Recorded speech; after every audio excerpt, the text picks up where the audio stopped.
You're listening to the Podcast Detroit Network. Visit www.podcastdetroit.com for more information. Welcome to Snowmageddon 2019. This is the one and only IT and the D Show, episode 282. Great guests in the room right now. They traveled 3 blocks in the snow to get here. Like everyone else canceled. Uphill both ways. Yeah, everyone else canceled, but these two showed up. We got Matt Turner in the house. He's leading up talent acquisition at United Shore Mortgage. And Mike Alden, he's a part of the technology team. We're going to be talking about hiring, technology trends, and what and they're hiring like mad, and we want to find out what's driving it. Dave, you may fire when ready. You have no boots. No. You have no gloves. No. You have no hat. No. You have no scarf. No. You have no scraper. No. How long have you lived in Michigan? All my life. You're listening to the Podcast Detroit Network. Visit www.podcastdetroit.com for more information. Following program is intended for mature audiences. I'm Wyatt, that's Gary, you're Bob, and you're Dave. This is the IT and the D Show. This is Max Headroom. And what you're about to witness is one of the most sinister-sounding intros to a trailer to one of the greatest epics ever. This is Billy D. Williams. Bob and Dave and I are enjoying a Colt 45 right now. And remember, IT in the D, it works every time. Just where do you guys think you are? The Library of Congress? Detroit? Beyond the sun? Any of those, right? Take him to Detroit. No! No, not Detroit! No! No, please! Anything but that! No! You will never find the more wretched hive of scum and villainy. Then don't come! Shut up! Hey guys, it's Time Off, Bruce Leroy from The Last Dragon. You're listening to the IT and D Show. Hi, this is Christy Swanson, and you're listening to the IT in the D Show. And Bob and Dave touch my hoo-hoos. This is Guilfoyle from Silicon Valley, and the only 2 guys I hate more than Dinesh are Bob and Dave. Suck it, guys. What's up, everybody? This is Billy Zapka. Sweep the leg. Listening to IT and the D Show. No mercy. I may have to wipe the guitar. Hi, this is David Kay, the voice of Professor Xavier. Storm! Come here, Storm. Sit on my lap, Storm. You're listening to IT and the D. Are we at a break yet?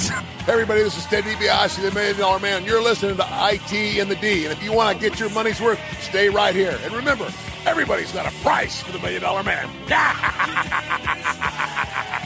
This is the ladies' man. Hi, I'm Ernie Hudson, and you're listening to IT and the D. All you nerds out there. Nerds. What is a nerd? Hi, this is Ogre. You listen to a bunch of nerds on the IT and the D? Nerds. I'm a nerd, and I'm pretty proud of it. Hey, Detroit, this is Anthony Michael Hall. You're listening to my buddies Bob and Dave on IT in the D. Hi, it's Count Chocula, and you're listening to IT in the D. Whatever the hell that is.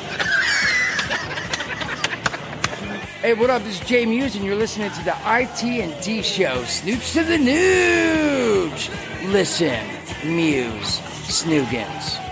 This is Scott Steiner, Big Pump. IT and the D Show is your hookup. Holler if you hear me.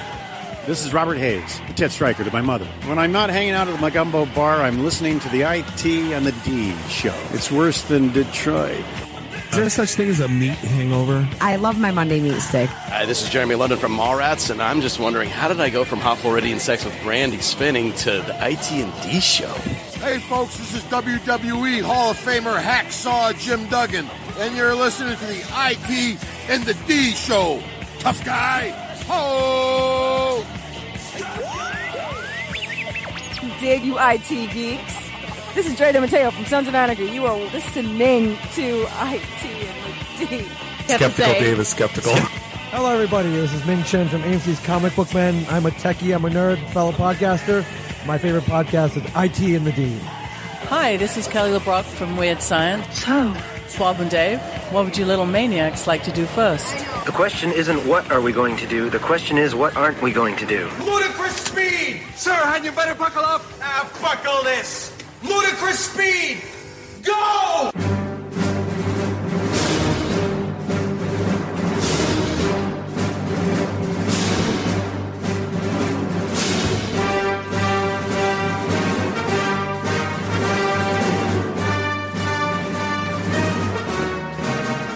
Gotta get the bread and milk. Gotta get the bread and milk. Welcome to Snowmageddon. No. The shipped person has to get the bread and milk. Has to get the bread and milk. You know, God bless the shipped people. I drove my Tauntaun all the way here, and he didn't even die after he didn't even die after the first marker. This is Snowmageddon, IT and the D Style, episode 282. We are broadcasting live here. We actually made it in the studio. Studio One here in Podcast Detroit in beautiful Royal Oak, Michigan. Bob the sales guy, Dave the geek, Randy, I do the Twitters.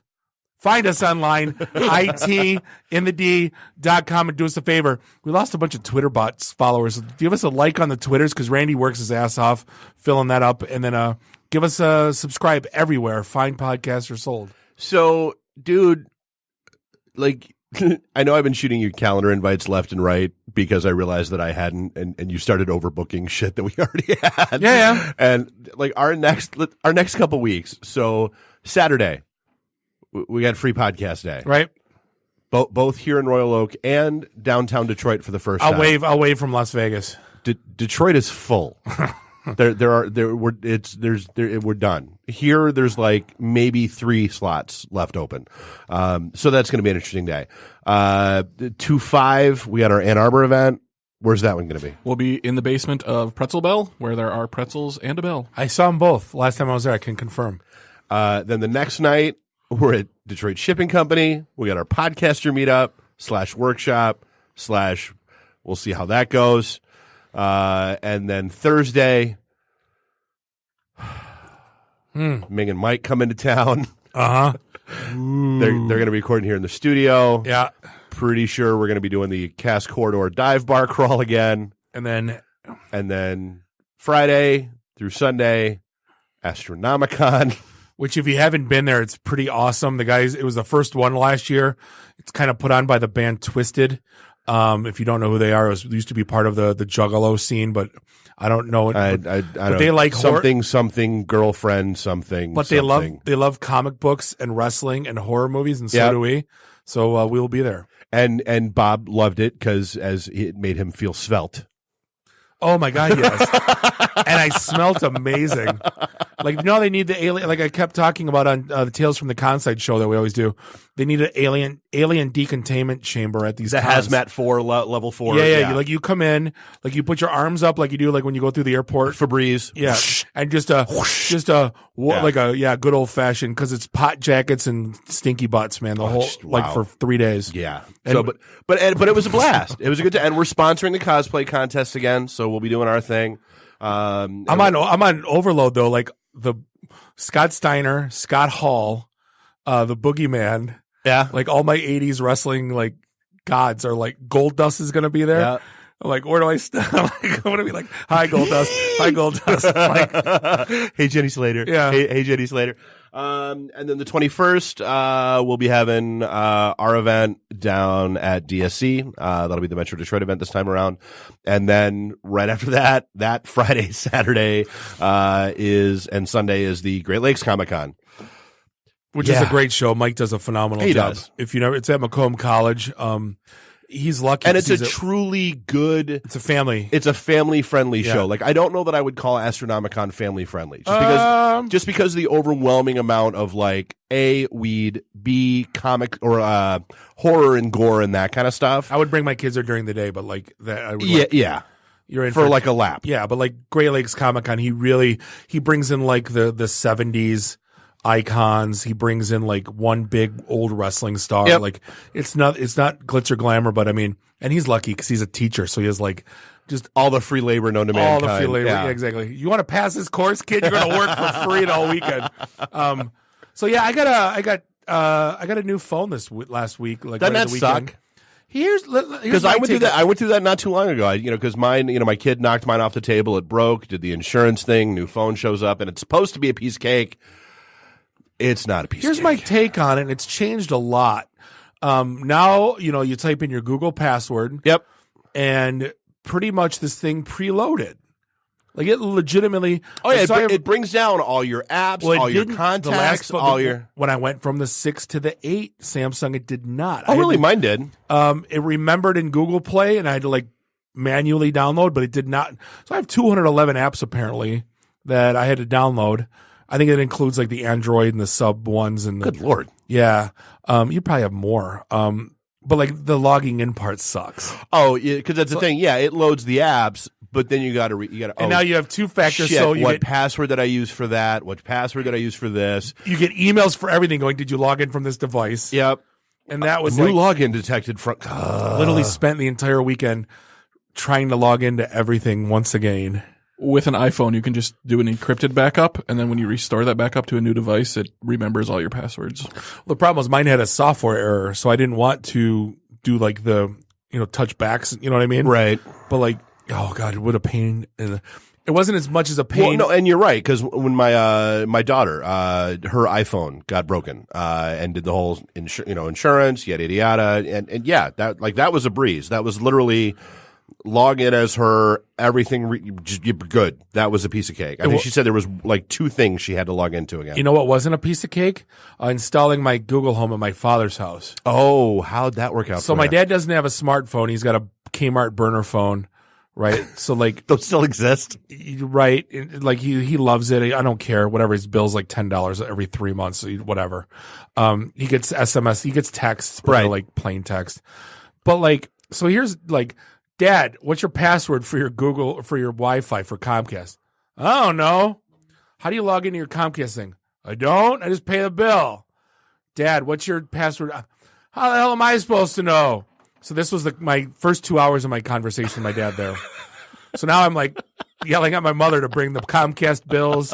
What's your password to log into I don't know. So I had to do the forgot password. I basically had to commandeer his email. Took me about 3 hours.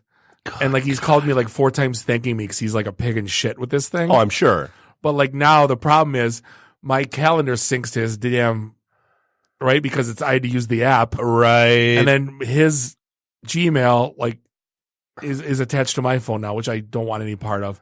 So he's like, "Oh, you got soccer game later today?" I'm like, "No." Like, God damn it. So I finally I'm not syncing my calendar. So I'm like I wouldn't leave until my calendar stopped syncing because I don't want him going, "What are you guys? Why you have so many meetings today?" Like I don't want Dad, stop. Yeah. Stop. Yeah. But that's a cool I have the Alexa. Yeah. The Google Home with the screen. Oh my God, it's so much of a superior product. Really? Oh my God, is that a better product? Well, because I mean, if you look at it on your Samsung and like you can watch watch the news. It'll actually show video clips. You can actually watch Netflix on it. Like it actually has, you can look at like, I go, your next thing you're getting, Dad, is a Ring. Cause you can, like, it's got all the apps that coincide with it. Right. So the Ring goes right on it. So if someone rings the doorbell, it goes right on your Google Home with the display. Well, it does that with the Alexa too. I have the Pringles can one. Oh, okay. So I don't have the, Interesting. I bought the Gen 1. I'll give it a shot. No, it's a cool product. You know me, I always like playing with new crap. Yeah. Hey, so later this week, what is it? I think it's Wednesday night. You're gonna go head out and hang out and camp out, waiting for the new Krispy Kreme to open up in Utica? Probably. I thought it's tomorrow. Oh, it's tomorrow? You should have been in line several hours ago. Oh, I thought it was Wednesday. Do you get free donuts for a year? I don't care. So I'm not gonna for warm donuts for a year. I might set up a tent. Apparently they're bringing in tents. They're bringing in a DJ.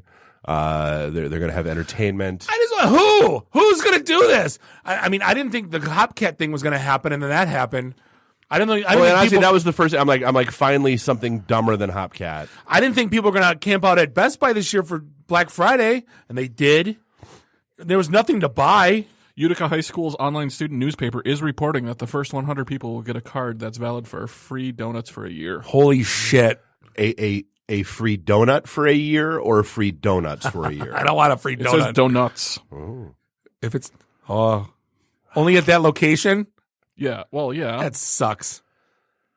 Damn it, are we going after the show? We'll drive by. What time you got to be there Wednesday morning? I bet you if I leave at like 6 in the morning, I'll get there. No, it opens tomorrow morning, so you had to have been in line.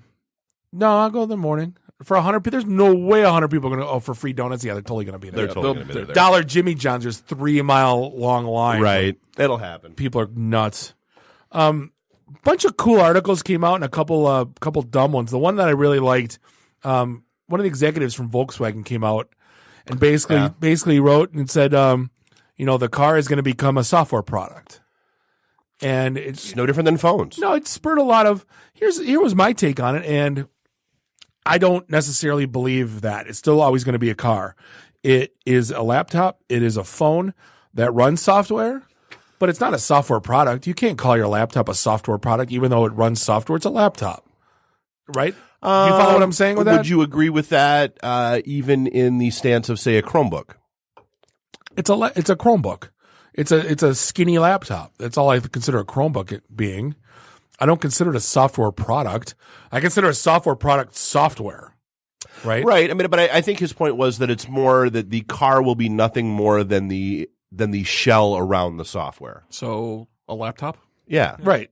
So why don't you just keep, I mean, I know they're transforming that way. And like I said, there's some auto suppliers that completely stopped making stuff and are just doing digital dashboards, for example. Yeah. Like so cars talk to, the ADAS thing, that's a thing, right? Like just so cars can talk to other cars. I think it's going farther than just being a software product. I mean, it was an interesting read. Yeah. And I enjoyed reading it, but I'm not sure I agree with him. Yeah. We'll see how it goes. Yeah. So I know we talked about this a bit last week, but so there are competing Fire Festival documentaries that are out. Oh, boy. There's the one on Netflix that I know you've seen. Yeah. There's also one on Hulu, and I've seen both now. So what was the difference? So for my take, the Netflix one is far superior to the Hulu one. So hold on. The Netflix one was done primarily by the PR firm out of New York. Yeah, the F. Jerry crew Right. and Vice Networks. Right. So what was the Hulu was done basically with Billy McFarland. He was paid a decent chunk of change, and it was almost I thought he was in Fed prison. well, this was before he went into jail. And some of it after. Like they interviewed like his girlfriend was a big chunk of it. And, like he called her, from jail. While they were interviewing her Isn't at he one being point. sued for like $100 million? Oh, millions and millions and millions Right. of dollars. And so, so it's, I think, like just kind of comparing the two, like, so I know people are like, oh, the Netflix one is, benefiting the people that were, behind it all and helped make it happen. I'm like, dude, McFarlane himself got paid for the Hulu one. I don't know what the hell you're thinking the difference there is. Like, stop it. The PR firm was probably doing this to save face, because think about the pull of shit they had to dig themselves out of. I'm sure they both yeah. were, but the PR firm, they're branded for it, and they're like, dude, listen, it wasn't me. This is, this is probably like the... And that's kind of the debate that I got into with somebody about it. Like, you look at it, like, and yes, on some level, you do have to take a look at the actions that your clients are taking through the lens of your own morals and values and that kind of stuff. At some point you do. Well, if you want to look at it this way, the PR firm's PR firming. Yeah. I mean, let's be honest. Well, but that's the thing. I mean, so they, at the end of the day, they were a company paid to do a job. And they did that job. And if you look at like the vast majority of their involvement was way up front. Like, making the initial promo videos when all the models were there and that kind of stuff. And and they had all of the emails and all that stuff that said, hey, guys, this is never going to happen. And they're like, and then you've got the emails coming back that are like, stop copying the partners on this shit because you're making people nervous. Well, I'm trying to be honest about crap. I mean, let's hit a pause button real quick. What if you're the PR firm representing Hungry Howie's and it gives everybody in town diarrhea? Right. And then like, it's a PR firm's fault and you said there might be chances that, right. I'm just saying. No. So like, yeah, I know there's a responsibility the PR firm's got to take, but I mean, there's a time and a point where it's like, yeah, they got hired to do it to promote the product. Yeah. So I mean, at the end of the day, I think the Netflix one is far, far superior to the Hulu one. I mean, I guess they're both worth watching, just to make up your own mind. But yeah, I mean, so for what it's worth, I mean, I don't think you've missed anything by not catching the Hulu one. Although you can catch the one on Hulu for far cheaper now. Because now that Netflix has announced that they're raising their prices, Hulu has dropped their price to $5.99 a month. And I'm getting Hulu. And now YouTube Red seems expensive. Here's the problem with that is I've been paying $10 a month now since just to watch Karate Kid. Right. Or Cobra Kai. And now I don't have it, but now I don't get commercials and I get to play and the app stays open when I click off. So it's like now I'm like, I can't get rid of it. No, because I mean, it's changed the way I use YouTube. Totally. Like it's completely okay. It's the way it should have been. Yeah. Right. It's like, why did it close when I close the app? Everything else stays open. Right. Buttholes. Or just, stay open in the background and just, right. Yeah. Right. It's something they do for the money. It's not a technical limitation. They work hard. They had to work around limitations. They work hard for the money, Yeah. so you better treat them so right. hard for the money. Yeah.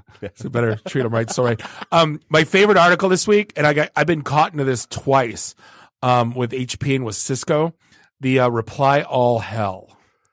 So apparently Microsoft, they got into a reply all Armageddon where somebody done screwed up on an internal program and basically shot an email out to 11,000 employees. Yep, 11,453 to be exact. So now you get everyone replying to.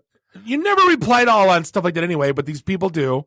You work for a tech company, you think you'd know, but they go unsubscribe me, unsubscribe me, unsubscribe me. Then you get the clowns that go stop replying to all, stop replying to all. Then you get the clowns going like I'm gonna kill whoever replies to all next. If you're on my team, you're fired. Right. And then like literally it went, I had one at my HP one went for a day and I probably got 15 to 1,800 emails if I'm not mistaken. Oh, we've talked about it on the show before. It happened when I was at Kmart headquarters back in the day, and I will never forget the name Sujeev Chirian, who's the guy who sent the Microsoft, Bill Gates will send you yada, yada, yada to the entire corporate address book. Oh, no. Yeah. When I was at Chrysler, it felt like we got these reply all chains once a quarter. Like there was seriously, if there was like people on my team, I saw one of my guys on my team at Cisco and I called him. I go, "You dupa! Like what did you do? Like, do you understand what you're perpetuating right now?" Oh yeah, as soon as like the first emails hit, our department managers would wander around telling their team, "Do not reply." Yeah. I remember calling my boss, going, "I'm going to the mall. I'll be back in like 3 hours. Just call when this dies." Right. I'm like, I can't sit here and stare at this thing. So speaking of stop it and when this dies, there was a really great article, and especially at this time of year when everybody is freaking sick, people, for the love of God, stop going to work sick. I love this. You know why I love that article? Because basically they gave an arbitrary number on what being sick, like sick days cost. It said it was something like 10 billion. Right. Or it was 1.5 billion or something. And then, but people coming to work sick was like 15. It was like like 10x. No, 10x. Okay. Absenteeism costs 150 billion a year, but presenteeism costs 1,500 billion a year. 1.5 trillion. Yeah. So basically coming into work sick. So now people are they're calling it sick shaming. Yep.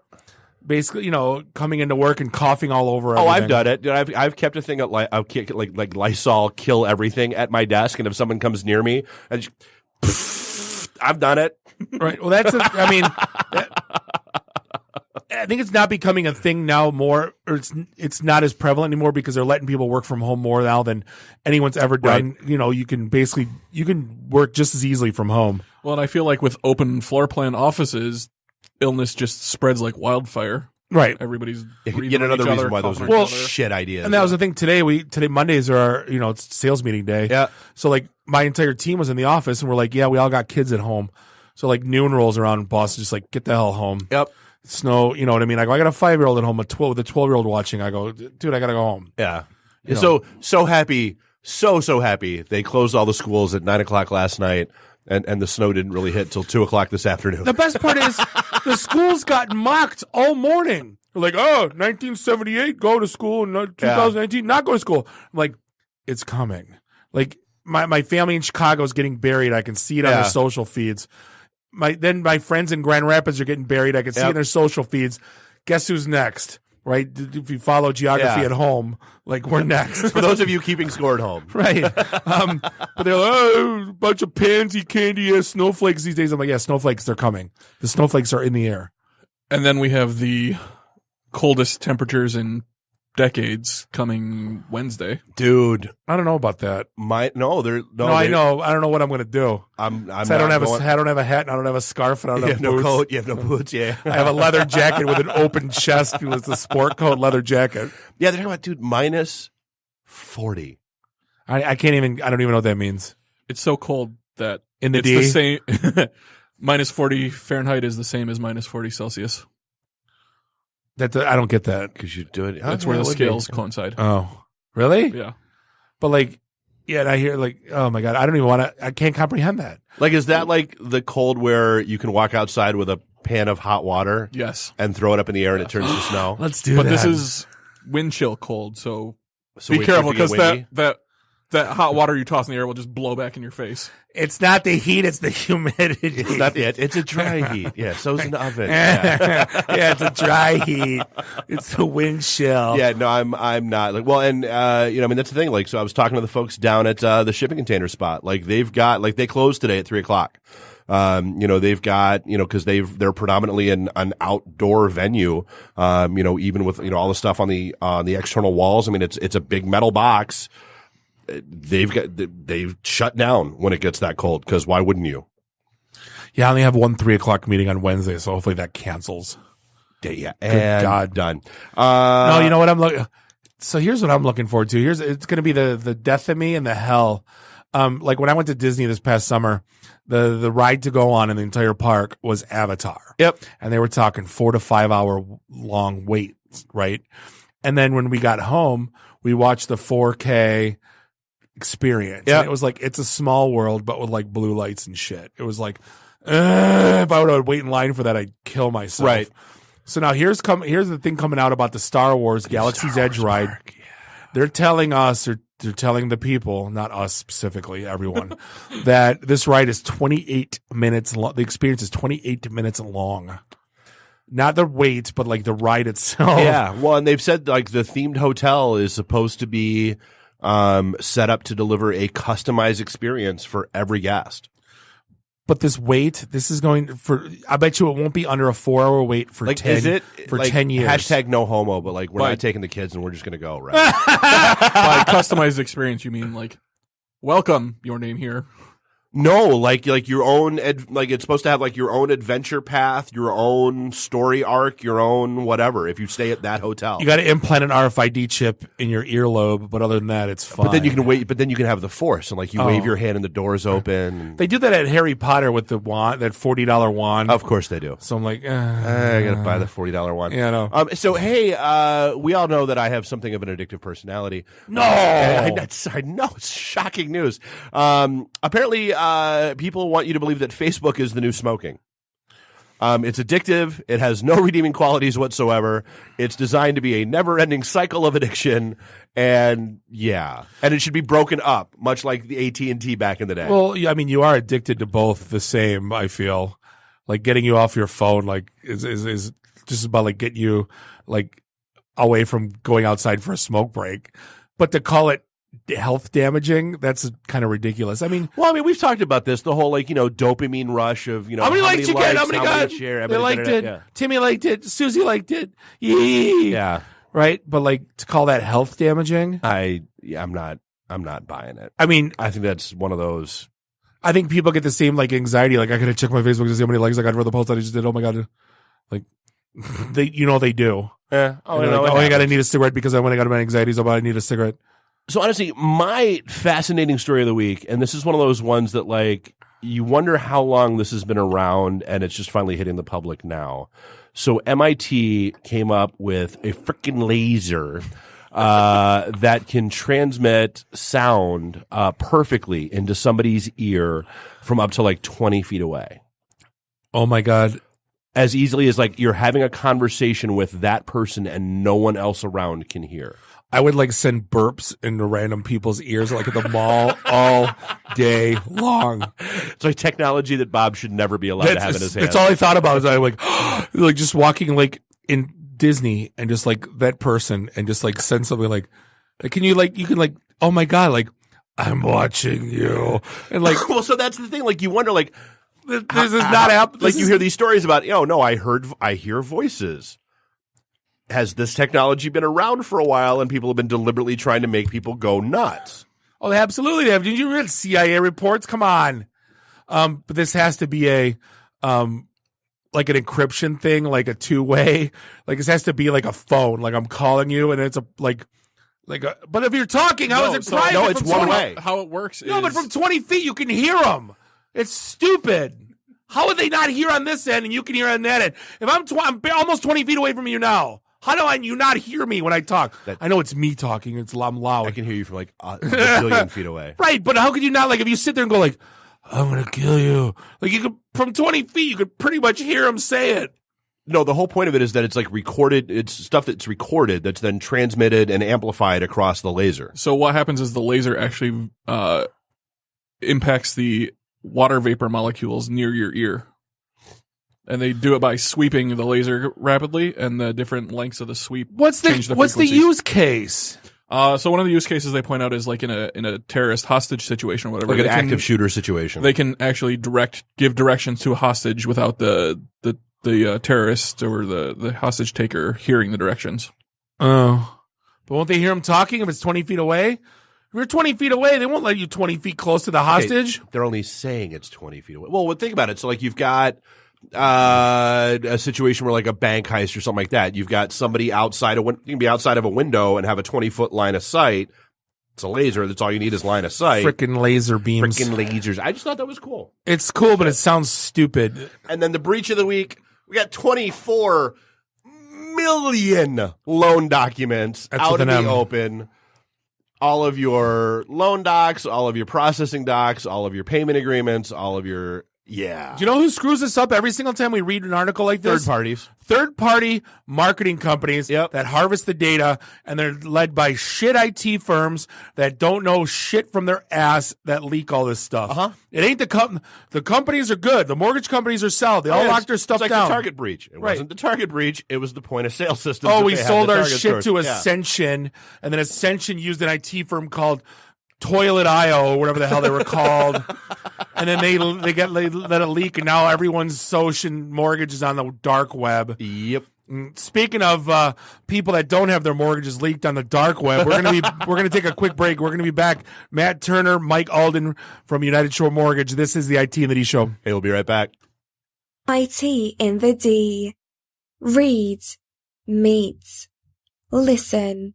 Networking Detroit, one beer at a time. Hey, this is John Schneider from Nip Tuck Smallville, the haves and the have-nots. Oh, Dr. Quinn, Hot in Cleveland, Secret Life of the American Teenager, and just about everything you can possibly imagine. And oh yeah, the Dukes of Hazzard. You're listening to Bob and Dave. It's the IT in the D show. ITinthed.com. Welcome back, segment 2. This is episode 282 of the one and only IT in the D Show, broadcasting live here in Snowmageddon in Studio 1 and in Podcast Detroit, beautiful Royal Oak, Michigan. They're trying. The roads are getting better. Randy just told me it's going to be -5 tomorrow. I'm not looking forward to this. If you can't find us online. I haven't gotten a text message yet that said school's canceled yet. Yeah, no, if you can't find us online, go to itinthed.com. Blog posts, all the stuff is there, calendars, all the meetup stuff. And then do us a favor, give us a like. We have a new Don't Be That Guy that's about to go live. I wrote it. I know. It's a topical one, too. I ran it, because screw that guy. Keyboard Commando. Yeah. I don't know how we didn't write that 5 years ago, because that's like we all known one. Yeah. But we've all been one. Yeah. Basically, when they see you to their face, they're like, "Oh, hey, man," and they walk away, and then they go home and type on their email, going, "Your behavior was out of line, and you're gonna be, you better not do that again to me." Well, why don't you just tell me? You just saw me a half an hour ago. So it's Keyboard Commando. Look out for it. Find us online, itinthed.com. I already said that. Subscribe to us everywhere. Fine podcasts are sold. Well, let's dive in. Absolutely. We seriously thank you for braving the weather. That 3-block trek. I know you guys wore your snowshoes, and your dogs are outside waiting for you. The dog sleds, the Huskies, the dog sleds. Matt Turner's in the house. Mike Alden's in the house. They're both from United Shore Mortgage. And I just want to start off by going, you guys are stinking on fire. I don't, following you or following the company.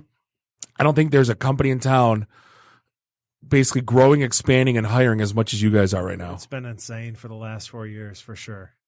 I mean, you guys were what? You had a small little office, then you had a bigger little office, and now you basically took over the HP campus in Pontiac. We were in a grocery store in Birmingham before I started. It was like an A&P. Nice. And then we eventually moved to the Troy location, which was a former hotel, 5-story building at what was it? Stevenson Livernois, and Maple.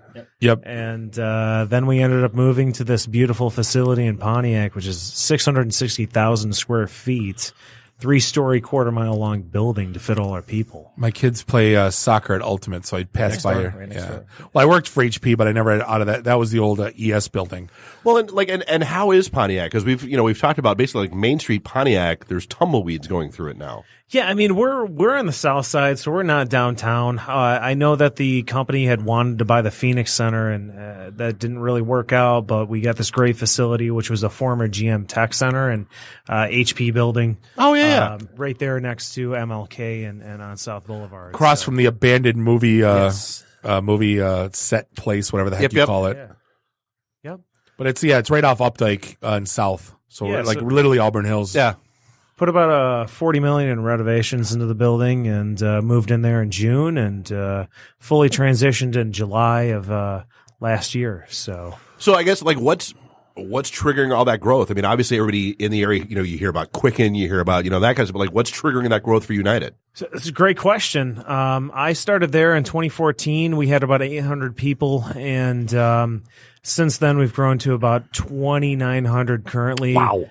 We had about 50 people in IT with quite a few contractors making up that mix. And actually, Mike was working for the company supplying us with those people from Lockbridge.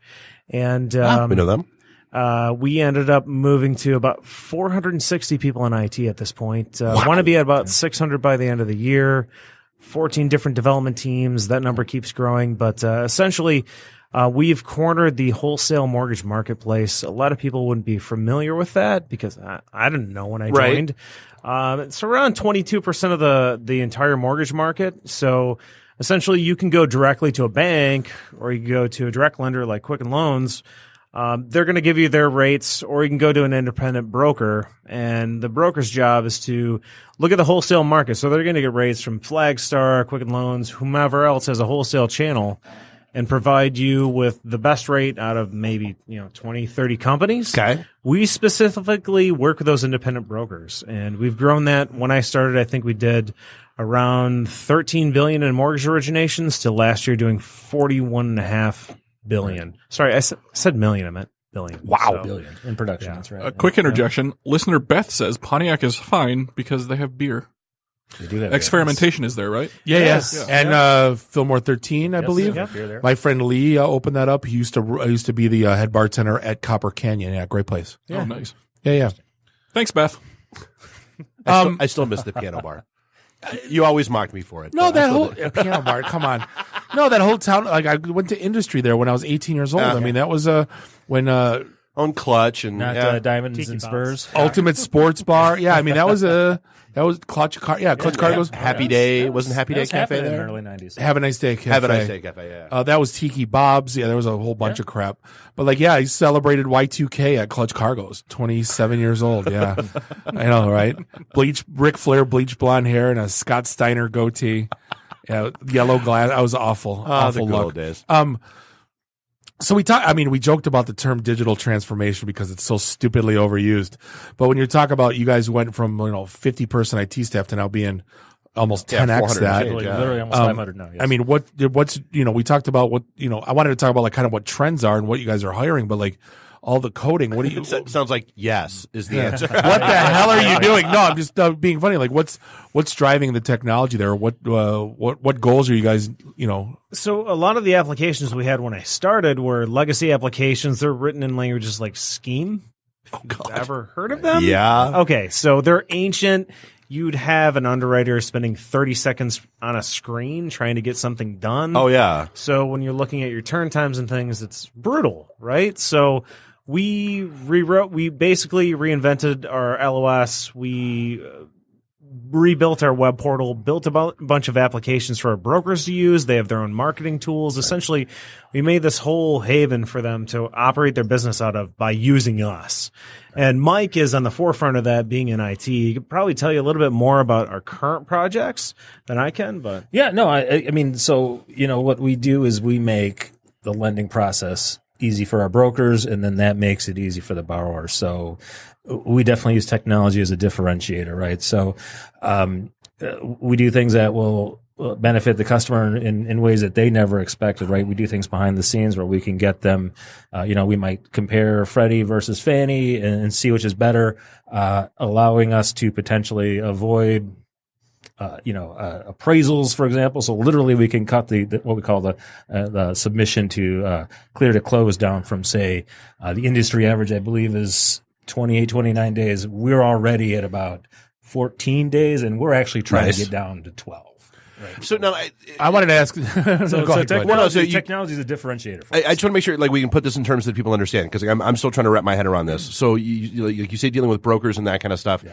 Is it almost like a lending tree kind of thing, where like you're going to some place or the broker? So the end borrower is going to go to a broker who will then do the lending tree type of thing and say, okay, I've got all of these rates from all of these various vendors, right, or underwriters or whoever they might be, and I'm going to pick the best one for you. So like a broker would be a small, typically going to be like a 10 to 15 person shop. They're not a bank. They don't have underwriters. I think we have a few of those running shows here. So, right. Yeah. I mean, they kind of operate locally. Like you might be in downtown Clarkston working with a local broker. Right. Right. So we service them. That's Gotcha. our customer. Okay. Yes, exactly. That's about like 22% of the entire mortgage market, which is still a massive number. Has the mortgage industry figured out how to go to DocuSign yet, instead of having me sign 372,000 pieces of paper at closing? Dude, I can answer that. Yes. I mean, like, so when I did the refi on our house, 2 years ago, everything was digital. It was like they didn't even have to come to, like, they shipped the finished paperwork to the house. It was like a 4-hour meeting when I bought my first condo. Oh no, Jesus Christ. Oh yeah, I mean, we're doing e-closings, where you literally, can do everything virtually. Yeah. Right. You don't have to have somebody come to your house anymore. Thank God. Right. Oh yeah, because get the hand brace. You're going to be like wrist locked for the. No, it's like I don't mind making, like, I'm the one guy that likes having small talk with people. I couldn't imagine being an introvert and stuck in a room with these people. Right. You got the title person there going like, so you like fishing? You're like, Right. just shut up. and here's that piece of paper that you never ever look at that tells you how much you're actually going to be paying for your house over the course. Right. Yeah.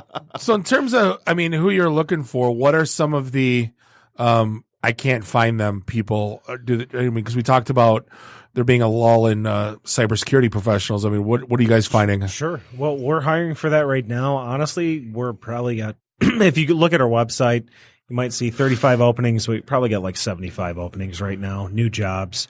We're probably going to add at least 150 people to our current headcount by the end of the year.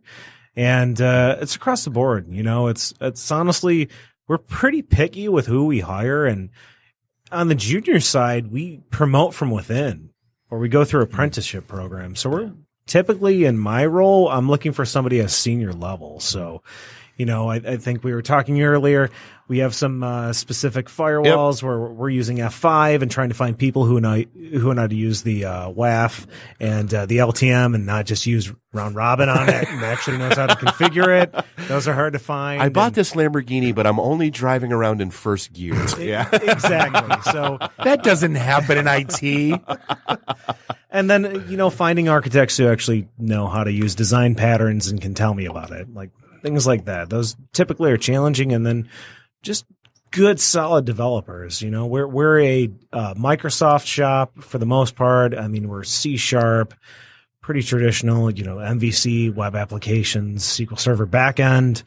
So just honestly, like, competent people who know what they're talking about, can get through the screening process. And are ready to grind, though, too. That's the other part of it. I mean, we truly are, my days are just full. It's just like the day's over. I can't believe it. It's just been just constant, just so many initiatives, so many things going on, keeping everybody busy and entertained in terms of, just being challenged. So, I mean, for the last couple of years, we've seen a struggle of, there's nobody on the bench anymore, right? If you want to bring someone over, you got to bring the A game, or you got to have something that someone else doesn't have. How are you differentiating yourself? Yeah, that's what we've heard for the last couple of years in particular is, my ideal candidate is already sitting at a desk somewhere. Yeah. So how are you saying come to Pontiac? You know what? I think the biggest differentiator is our company culture. Basically, we're working in an office where the CEO I've literally pitched ideas to at a dance party and seen them implement it. I'm not joking. For a Shark Tank idea, and they're doing it every year. I think we should put our app in the cloud. What is our cloud strategy? So, our vice presidents sit on the floor with everyone else. So you were talking about, illness in the office and open environment. We're in an open environment. We move very fast, and there's a high level of communication because we're in one office. Right. Like I said, it's a 1/4 mile long. I can go over and walk over and talk to my leaders in IT. Quarter mile, no golf carts. Yeah, you gotta There's a walk. golden You get tee in about the 4 building, miles. All right. Oh, nice. Hoverboards. You know, I would need something. We'll get you a bird. no There's motorized. people with scooters, right? There's people with No, scooters. no Yeah. motorized. They ban Yeah, that. yeah, no motorized, but, for HR. self-propelled. But yeah, you can be on a scooter. Yes. So, yeah. So, I lost my train of thought. It's okay. I mean, Open floor plan. It's easy highly access to collaborative. people. Easy Yeah. access. I mean, I think it makes it really nice, especially if you're trying to fix a problem, is everyone's right there next to you. You don't have to Skype or WebEx or whatever. Or Slack or whatever. Yeah, you walk over to talk to the person. Mike, honestly, when we're working on a job together, we're trying to fill a role on his team or the rest of the BA team. He just walks over to my desk. We talk about the person. We talk about how they might fit in the organization. I used to work for a very large IT company, probably one of the biggest ones in the world. And you'd run into someone in the office, and you're like, "Hey, you got a minute?" They go onto my calendar and look for an opening and get a WebEx open. You're like, "Dude, I'm right here. Like, talk to me." Yeah, I'd say like 98% of the people do not have a WebEx account, right? There's no need for it. We're all there. It's, I mean, my former life working for, companies that were distributed worldwide, right? That's the first thing you think about is time zones. You think about, and it's just like, wow. And the great thing too is that nobody's stuck on titles there. I mean, you can go to anybody you need to go to and get things accomplished. It's great. Well, I mean, I looked on LinkedIn today. I saw a post from someone. I mean, you guys have your own granola bar cart. I mean, if that doesn't get people in the door, man, I don't know what will. Literally today, there was a fun at work day. They were just somebody's walking around asking trivia questions and handing out prizes while we're sitting there. I mean, it's just amazing. 3:00 Thursday dance parties. Literally. I mean, I would never have believed it if I didn't see it with my own eyes. I feel like that the best thing is kind of embrace the chaos because they're willing to take on any idea. If it's a good idea, they run with it. So if you're used to an old school company where there's a lot of planning and you're taking a year to think things through, no, this is more of, this sounds like a great idea. Let's run with it and we'll figure it out as we go on. And honestly, if you look at what we've done in the industry, it's worked. Yeah. It really has. Well, look at you're hiring 800 people this year total? At least. Yeah, probably right. more than that. Something's working. Yeah, if we can. We had 77 people start yesterday. Yeah. Or today. What? Yeah. How the hell do you onboard 77 people in one day? We have a great team. The training, the onboarding is the best thing at any company ever. I mean, literally everything you need to know about the mortgage industry, no matter where you've come from, right? Their first week, they teach you all about it. The next week in IT, all about how we do IT at United Shore. It's like nothing I've ever seen in terms of just making sure that you're starting on the right foot. Well, so see, because I mean, I don't know, you've got a traditional big three culture here. And that's one of the things that had always amazed me. Like when I branched out of that and started going to other companies, I worked for a beauty industry distributor, for a few years. And I was the only person that had ever on the executive team that had not worked for that company for their entire career. I'm like, how? Like, how do you not have that outside viewpoint, outside perspective, all that kind of stuff? But that's part of it is, okay, I had my ramp up on the beauty industry, and that's the thing. Like a lot of people probably aren't familiar with the mortgage other than hand cramp, the mortgage industry. So, I mean, that's good to hear. Yeah. And that is the thing. I came in from, a more traditional company and to see this culture for the first time, I literally thought as Matt was walking me around as he recruited me that it was like an episode of The Truman Show where literally everybody was in first positions and smiling and high-fiving. Cue the deer, right? Cue the sun. I mean, literally, I could not believe this was real and genuine, but, the culture, it's a thing and it's real. It's great. Yeah. Prozac in the water, oxygen through the air. I'm kidding. So, I mean, top 3 positions you're looking for right now that you absolutely can't find if anybody's listening. I would love to meet some great .NET application architects. Our team is consistently growing. I mean, we've filled a lot over the last few years, but I can always use them. We can always use senior .NET developers constantly. I mean, we fill them all the time, but I can always use more because that area is always growing. You mentioned before IT security. With us, it's more specific than that. Somebody who knows the hardware that we're using is, F5, LTM, or WAF. Right. Huge for us. Big win there. And then automation QAs, people who know how to write code and like using Selenium WebDriver, either in C# or Java, but aren't just using a script library, can actually write it. Right. Huge. I mean, we're looking for a team lead who can train the rest of the team who's there, who has somewhat of a bit of a knowledge and also lead them. We're looking for an architect. We're looking for automation QAs. So those are all big. And like I said, we have a ton of openings right now that are new, always looking, but those are the ones that come to my mind right now. Awesome. And where do people go to check that stuff out? UnitedShore.com. All of our positions are posted there. Honestly, it gets scraped out to LinkedIn, Indeed, Of course. everywhere. If you type in United Shore, it's probably going to show up. And go to the Utica ballpark in the summertime. Yeah, absolutely. PBL, right? Yeah, absolutely. If you haven't been there, the baseball is not up to par, but damn, is that a good time. I've never had a bad time at that place. That is such an inviting, cool ballpark. It's right on Hall Road in Mound, in Utica. We went there for, my buddy's company rented a cabana. Just great time, great experience. For families. On the I was at German American night. I was the fan of the game. I was on the big screen, and I got a Chevy baseball cap that didn't fit my fat head. And if you want to go back, maybe I can pull some strings and hook you up with something. Nice. I will. I'll take you up on that. It's the Cabana on the Underhill account. But hey, Matt and Mike, sincerely, we appreciate the time. Good luck hiring 800 people and onboarding 77 a day. Good God, Crazy. I know, right? I don't envy anyone that. Wow. Right. But hey, seriously, appreciate you guys weathering the storm and coming out here. Appreciate your time. This is going to wrap things up for the episode 282 of the one and only IT and the D Show. I'd like to thank Matt and Mike from United Shore for hanging out with us. Also, on behalf of there's no sponsors to thank this week because the snow. They couldn't deliver their we forgot to mention Nuri's off in Seattle. Hope he's doing okay. Yeah, it's Seattle. He's doing fine. Yeah. On behalf of Bob, Dave, and Nuri and Randy, do us all a favor. Drink up your drinks. Get your phone numbers. You don't got to go home. You just got to get the hell out of here. See you next week. Drive careful. Beat it. See you guys. The emergency destruct system is now activated. Conan, what is best in life? To crush your enemies, see them driven before you, and to hear the lamentation of their women. Long live Flash! You've saved your Earth. Have a nice day. I have come here to chew bubblegum and kick ass. And I'm all out of bubblegum.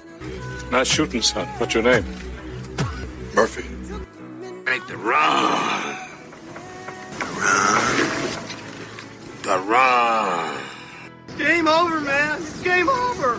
It's over, Johnny. It's over. Nothing is over. Nothing. You just don't turn it off. I can't say no, and I don't really want to, so. Well, especially with the back doors open. Yo! Hold up! Time out! Time out! Y'all take a chill. You need to cool that shit out. And that's the double truth. Root.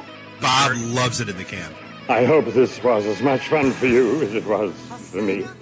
That's why I like it in the can. Joe on the truth.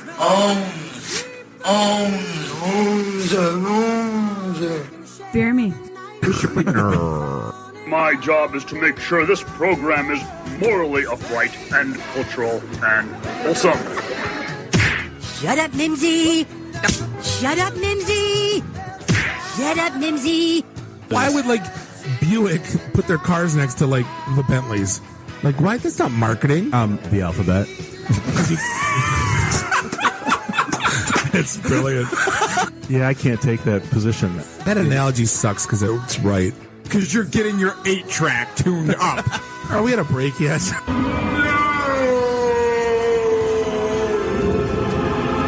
Yeah, so now I'm just doing stupid stuff to make me laugh. Venture capital is not the end game. When are we going to talk about me? Jane, you ignorant slut. It's my show. I can say what I want. Yeah. Kiss my ass, go home, unplug, get off the goddamn internet. You are everything that is wrong with the internet right now. You're so white right now. I'm the whitest guy in the room. Just explain it to me. I love this city. I was banging on the wang. Really? Should we talk about this? Tag team it. Should I keep going or should I stop? Can I just say, it's been great being on a show that talks about Mickey Rooney dying for 20 seconds and then poop for 10 minutes.